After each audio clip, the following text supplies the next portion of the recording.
Y por cierto, el tema de esta mañana, para este día, le hemos puesto: con Cristo no nos rendimos jamás. Con Cristo no nos rendimos jamás. Con lo que estaba señalando nuestro hermano Ricardo, de cómo se ha venido mejorando, eso significa que si hubiéramos dicho, esto salió así, no nos sirve, parecen robots los hermanos que están hablando, mejor no sigamos. No se rindieron. Y aquí estamos en esta mañana, ya mejorado. Todavía nos faltan muchas cosas que hacer, comprar algunos aparatos todavía, pero estamos marchando, estamos sin rendirnos en Cristo Jesús jamás. Bueno, esta mañana también tenemos el tema y vamos a leer algunos textos de Hechos, el capítulo 4, Hechos capítulo 4, versículos 8 al 22, poquito aparentemente largo, pero ahí se encuentra todo un trabajo de la iglesia frente a situaciones bien duras. Ya hay persecución, ya hay presos, y ahí es donde entra entonces la iglesia en acción. La iglesia ya ha pasado el momento muy importante de recibir la presencia del Espíritu Santo prometida por Cristo Jesús. Fuesen a estar en el aposento alto, y allí estuvieron 10 días orando, alabando al Señor, y de repente, en medio de la oración, en medio de la adoración, el Espíritu Santo desciende. 120 personas habían. Así comenzó la iglesia. La iglesia comenzó con 120 personas. Posiblemente tendría otros creyentes por ahí, pero los que estaban en el aposento alto eran 120 personas. Todos fueron llenas y llenos del Espíritu Santo. Habían mujeres como también habían varones. Entonces, ese mover de la iglesia tiene un motor, por usar ese término, no es el término, tiene algo especial, y es que la presencia del Espíritu Santo mueve a la iglesia. Sin el Espíritu Santo, la iglesia no tiene ningún movimiento, no puede hacer nada. Podremos hacer algunos cuadros, podemos trabajar creyendo que eso puede adorar al Señor. Pero el que maneja a la iglesia, el que dirige a los líderes, a los pastores en la iglesia, es el Espíritu Santo. Así que no podemos retroceder ante esto. Avanzamos cada momento. Hay un escritor que nos dice lo siguiente, es un biblista, J.B. Phillips, nos dice que el verdadero poder que se manifiesta en hechos sobre la iglesia es la presencia totalmente activa del Espíritu Santo. Y es que cuando entra el Espíritu Santo, todo se mueve, todo se estremece. Eso sucedía también en el Antiguo Testamento cuando descendía sobre los profetas o sea, sobre algunos de los líderes que el Señor había escogido. Pero ya en el Nuevo Testamento encontramos el accionar diario a cada momento del Espíritu Santo. Desciende, unos le llaman el bautizo, aunque la Biblia también habla de bautizo, otros le llaman la llenura del Espíritu Santo, pero ya no está fuera de la iglesia que entendemos que dependemos de Cristo, que nuestro Padre Celestial nos ama con tanto amor entrañable, y al Espíritu Santo, que es nuestro consolador, pero que también es el que va instruyendo a la iglesia. Entonces Philip dice que la iglesia se mueve una presencia activa, no es una presencia más o menos, no, activa, que habla, que siente, que orienta, que da la palabra, y es la presencia del Espíritu Santo. Dice este autor también biblista que los creyentes no solo oraban, porque en los versículos anteriores, antes de la venida del Espíritu Santo, como dije, tenían 10 días de estar orando, pero no solamente oran, no solamente oran por los enfermos, sino que los enfermos son sanados. Y eso lo encontramos en el caminar ya de la iglesia. Pedro llega a la puerta del templo, ahí está un paralítico y comienza a manifestarse la presencia del Espíritu Santo y se usa el nombre de Jesús en este momento. El paralítico o el cojo estaba esperando monedas o alguna ayuda económica y Pedro le dice: mira, no tenemos ni oro ni plata, pero lo que tenemos, y en eso que tenemos, vamos a actuar. En el nombre de Jesús, levántate, camina. Ya no estamos ahí solamente orando, sino que el Espíritu Santo ahora mueve a Pedro, a Juan y a otros más a accionar dentro del caminar de la iglesia. El caminar de la iglesia nadie lo puede detener.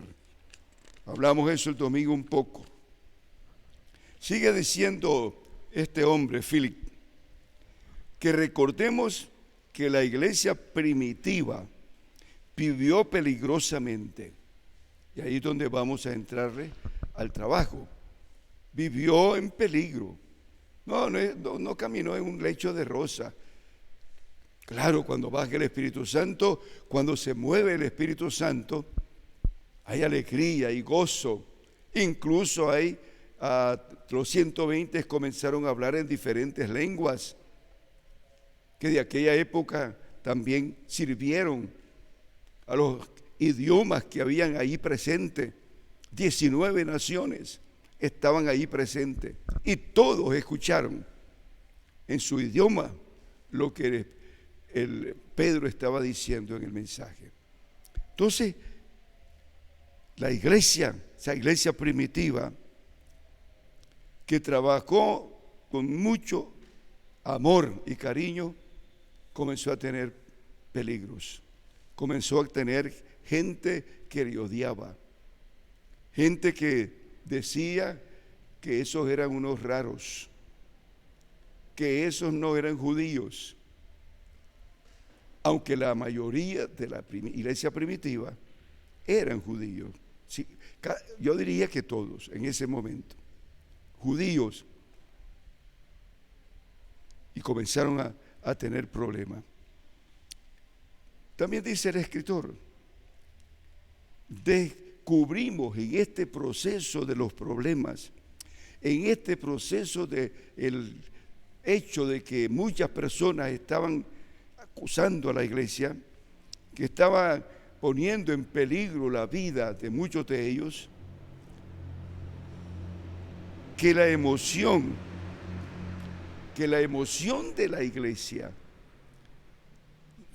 no estamos hablando de una situación de emocionalismo, estamos hablando de algo que Dios ha puesto en nuestra vida, sentimientos, emociones. Esas emociones de la iglesia eran permanentes. No era que se alegraban un ratito, estaban en la banca, salían, volvían a entrar, se volvían a alegrar, no. Y aquí es donde la tristeza muchas veces viene para nosotros, cuando escuchamos Hoy el culto estuvo encendido. Hoy el culto, si verdaderamente el Espíritu Santo se movió. No, el Espíritu Santo se mantiene con nosotros todo el tiempo, en cualquier circunstancia. Entonces la iglesia sigue caminando, la iglesia sigue avanzando. Y en el capítulo 4 de Hechos encontramos el primer momento de toman prisionero a Pedro, toman prisionero a varios de sus compañeros y comienzan a acusarles terriblemente. Ellos comienzan a oír, por ejemplo, las acusaciones. ¿Quién les dio permiso a ustedes? Aquí solamente el pueblo judío o los doctores de la ley o los que saben de la Biblia son los únicos que tienen autoridad. Pero los hermanos, igualmente que Pedro, dentro de una reunión que hay de esta gente, versículo 5 de Hechos 4, aconteció al día siguiente que se reunieron en Jerusalén los gobernantes, los ancianos y los escribas, y el sumo sacerdote Anás y Caifás y Juan y Alejandro y todos los que eran de la familia de los sumos sacerdotes.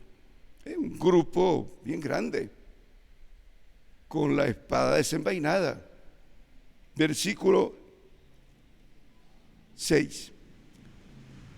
Y el sumo sacerdote Anás y Caifás y Juan y Alejandro y todos los que eran de la familia de los sumos sacerdotes, y poniéndoles en medio, les preguntaron: ¿con qué potestad o en qué nombre habéis hecho vosotros esto? Y aquí viene la reacción de los hermanos de la iglesia.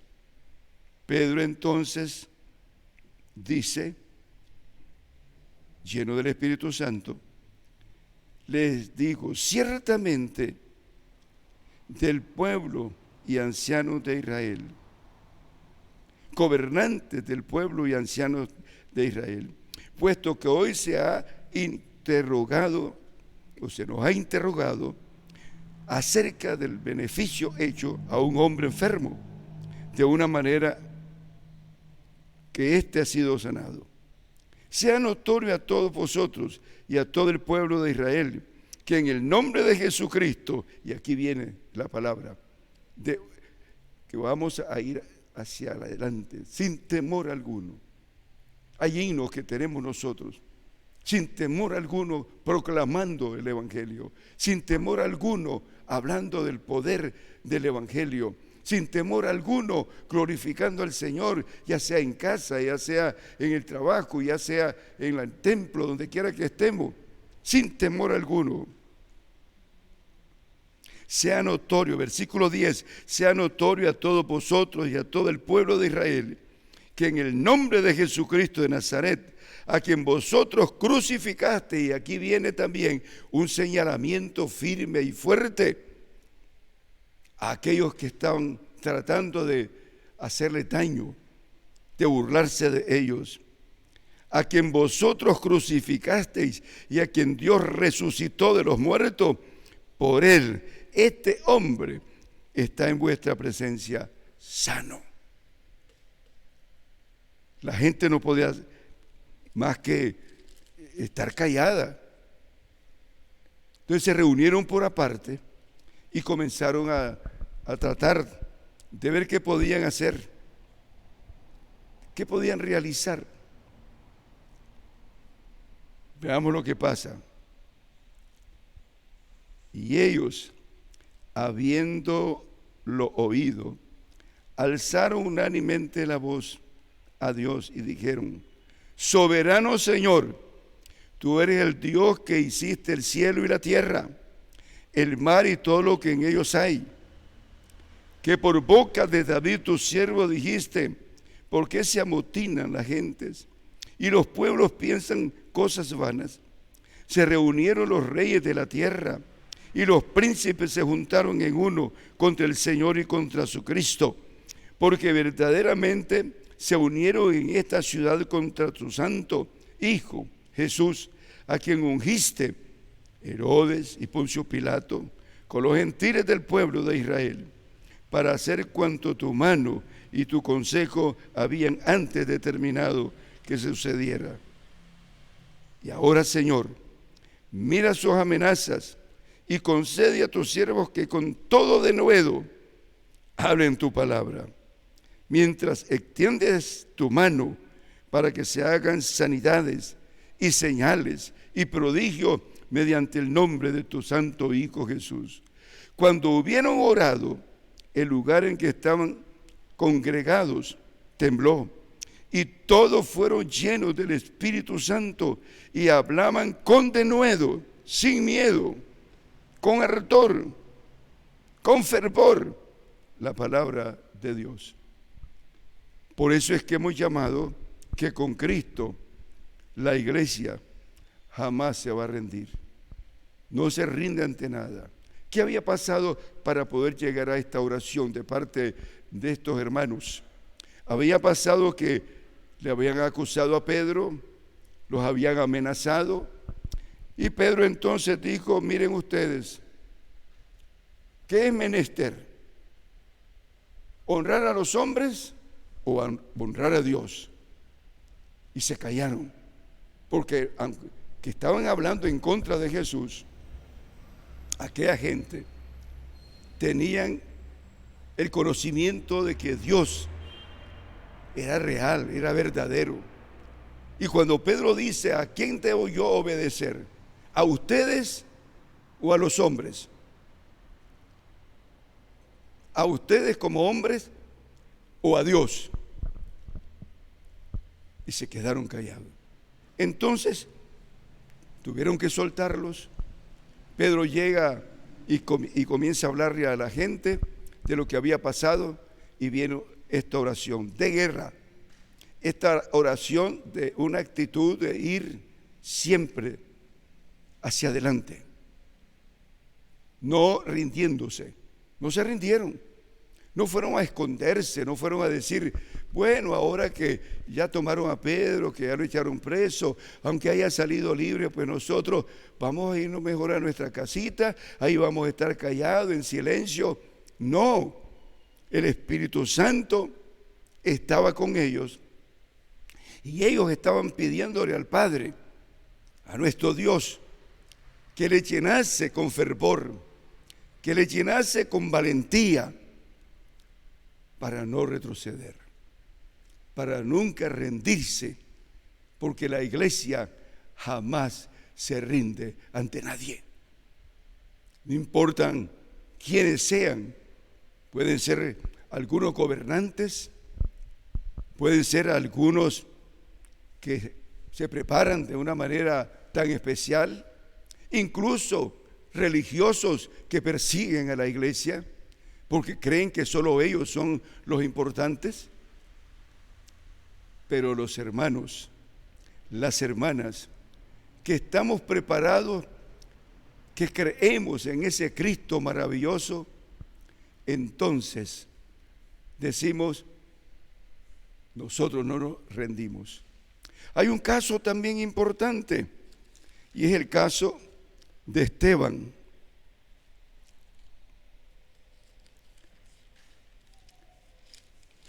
En el capítulo 8,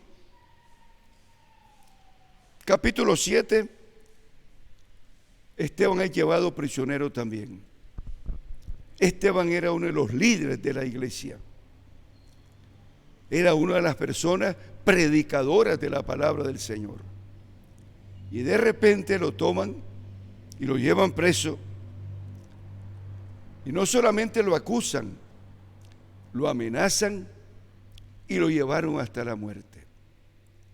Y vean ustedes la actitud de un verdadero cristiano que no retrocede ante eso, que persiste en seguir haciendo la voluntad del Señor.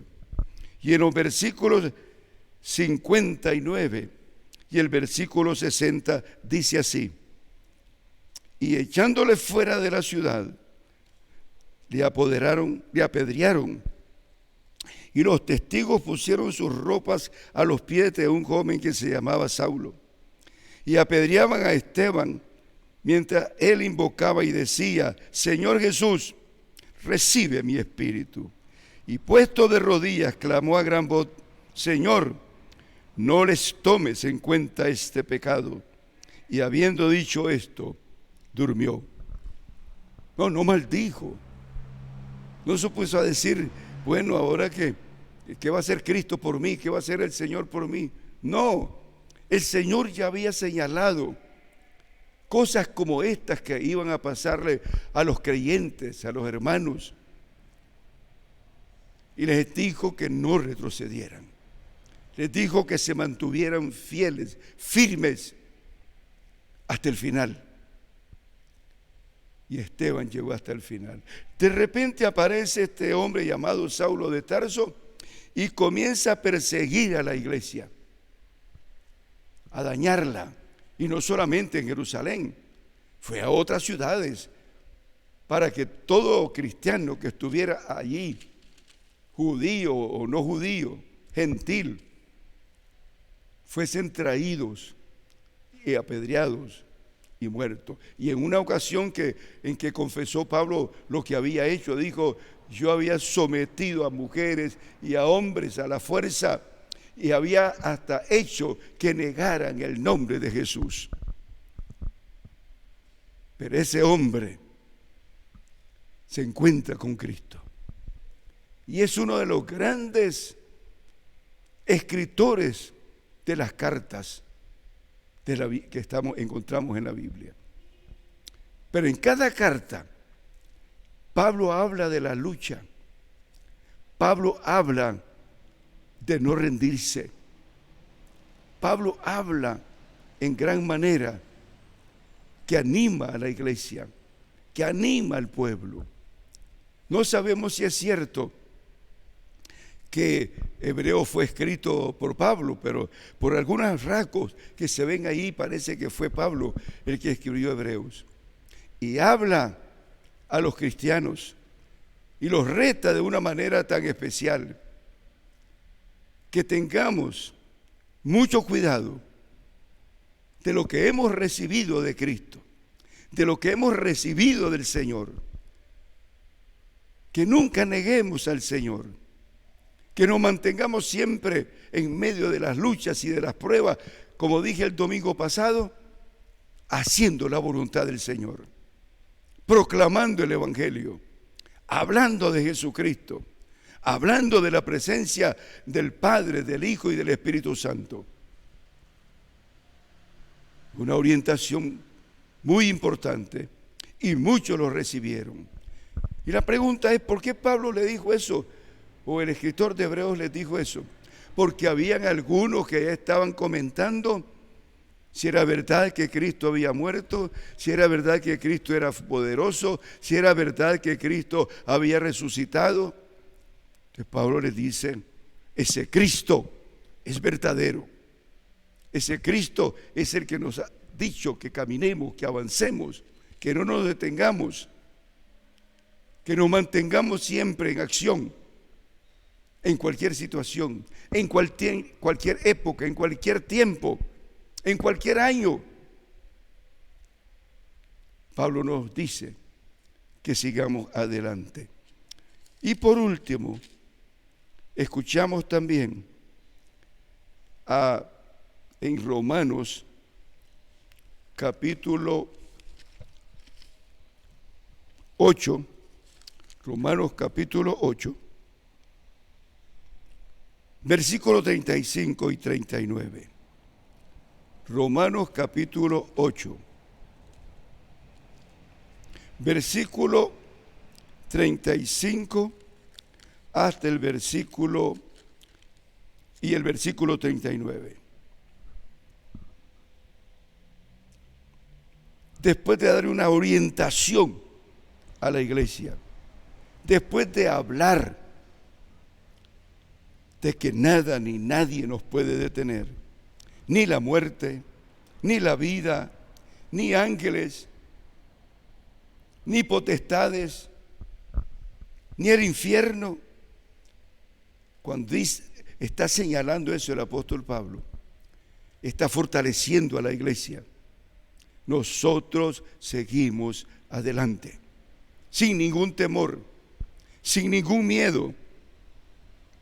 Pero al final de este capítulo 8, Pablo cierra con lo siguiente: por lo cual estoy seguro de que ni la muerte, ni la vida, ni ángeles, ni principados, ni potestades, ni lo presente, ni lo porvenir, ni lo alto, ni lo profundo, ni ninguna cosa creada nos podrá separar del amor de Dios que es en Cristo Jesús, Señor nuestro.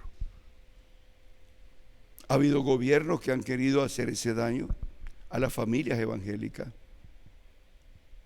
Los que no son evangélicos, pues a esos gobiernos le han aceptado que les lleven los niños y hagan con ellos las cosas de enseñanza que quieren. Pero los evangélicos se han mantenido fieles, firmes, que aunque en ese colegio o esa universidad enseñen cosas negativas, los padres se mantienen firmes, instruyendo a sus hijos, instruyendo a la familia. Y sabemos de muchas de estas familias que las mataron, les quitaron la vida. Y no estamos hablando del primer siglo, estamos hablando después de ese primer siglo, los años venideros. La iglesia ha sufrido reveses, pero se ha mantenido hasta el final. Y podemos decir entonces que con Cristo, la iglesia, nunca nos vamos a rendir. Puede ser que nos acose el diablo, puede ser que nos diga cualquier cosa a alguien se puede burlar de nosotros, sobre todo si eres un recién convertido, si acabas de recibir a Cristo en tu corazón. Siempre hay amigos que fueron de nosotros que se acercan. Recuerdo cuando recibí a Cristo en mi corazón y vine aquí a Betel, tendría como unos 19 años. Pero yo andaba en una pandilla con amigos que hacíamos todo lo que se nos ocurría, dañinos.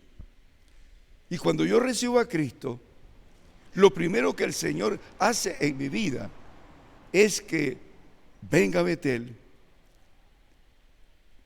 pueda presentarme delante del pastor y pueda indicarle que he sido cambiado. Dos cosas sucedieron. Hubieron algunos miembros dentro de la iglesia que no creyeron. Ellos sabían el estilo de vida que yo llevaba antes. No es cierto, eso es pura mentira. No le crea, pastor. La segunda cosa que pasó, que los amigos que andaba con ellos en el mundo, también vinieron a la puerta del templo, antes era de adobe, el templo, y comenzaron a gritarme: sal de ahí, ¿qué estás haciendo?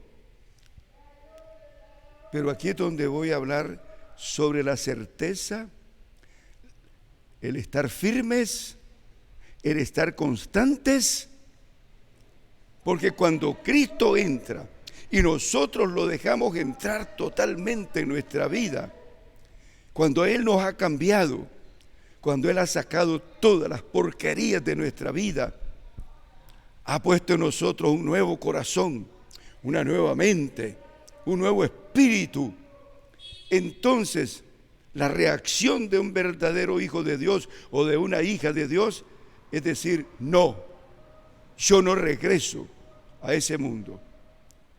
Y saben que ellos me amenazaron, me dijeron: cuando pases por el cuadro de juego, que era por la noche era muy oscuro, vas a ver lo que te va a pasar. Bueno, Dios me enseñó también a ser prudente y me iba por otro lado. Pero han pasado casi 50, 60 y pico de años con Cristo Jesús en mi vida.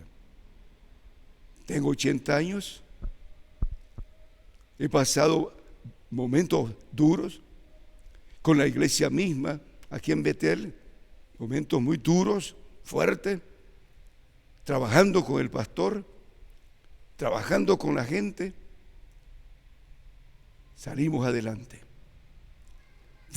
fuimos hacia adelante, sin ningún temor, porque nosotros nunca nos rendimos ante ningún ser humano, ante ninguna palabra de los enemigos, sino que avanzamos. ¿Cuál ha sido el resultado? ¿Cuántos años cumplimos ahorita de Betel? 65 años de estar en acción. 25 años antes de cuando era un grupo trabajando antes de ser iglesia. Pero aquí estamos. Y ustedes y yo estamos decididos. Si hemos recibido esta palabra y no nos vamos a rendir ante nadie. Estamos hablando de nuestra vida cristiana. Estamos hablando de nuestra vida en Cristo Jesús. Vamos a permanecer. No sé cuántos años vamos a estar aquí en este barrio, o tal vez en otro barrio o en otro lugar, pero estaremos glorificando y exaltando al Señor para siempre. Que el Señor nos bendiga en esta mañana y nos guarde. Predicamos sobre esto, uniendo este mensaje con el anterior, porque en las luchas y en las pruebas, la iglesia seguimos caminando.